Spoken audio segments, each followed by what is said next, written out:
Syrian troops reportedly pounded the central town of Rastan today with artillery and gunfire, killing at least, we're told, 15 people. The town has been largely cut off from the outside contact for the last 6 days. Now, human rights groups say more than 70 civilians have been killed there during that time, and more than 1,100 have been killed in Syria since the crackdown started. Meanwhile, Yemen is one step closer, if not already, in civil war.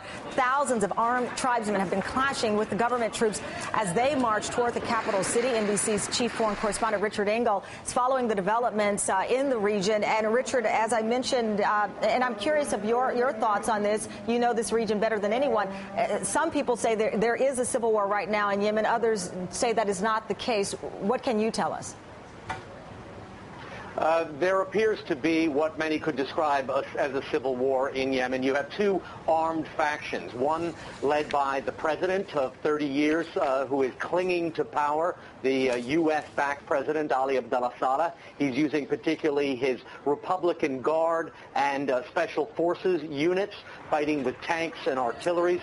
On the other side are demonstrators who've been out in the streets for several months now, and they are now backed by a tribal federation led by Sadiq al-Ahmar. And the tribes in Yemen, particularly this tribe led by Sadiq al-Ahmar, is incredibly powerful. It is well armed. It has mortars, rocket launchers.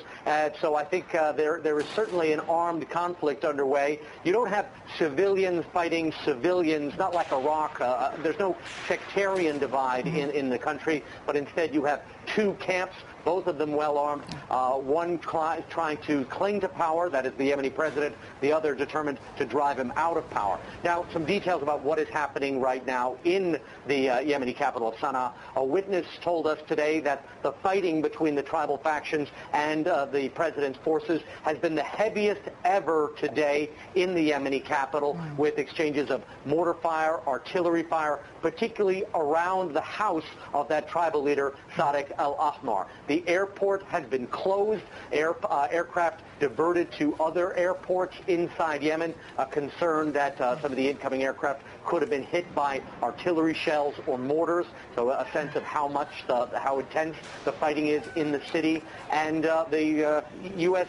citizens and several other countries' citizens have been told to leave the country. All right, and we know that at 3 o'clock today, the House GOP will meet to discuss the ongoing U.S. military involvement in Libya. What is the latest from there today? There were more airstrikes here in Libya overnight. According to NATO, they attacked a vehicle and a weapons depot. But I must say that the airstrikes have been relatively sporadic and are not causing massive instability here in Tripoli. What we are expecting is the arrival soon of British and French attack helicopters. They are under 10 helicopters, however, and also not expected to tip the military balance. So the rebels, who are not based here in Tripoli but based in the city of Benghazi, want more NATO help, want more military support, and are looking for leadership from the United States and other countries to see that military intervention intensifies. NBC's chief foreign correspondent Richard Engel in Tripoli for us. Thank you, Richard.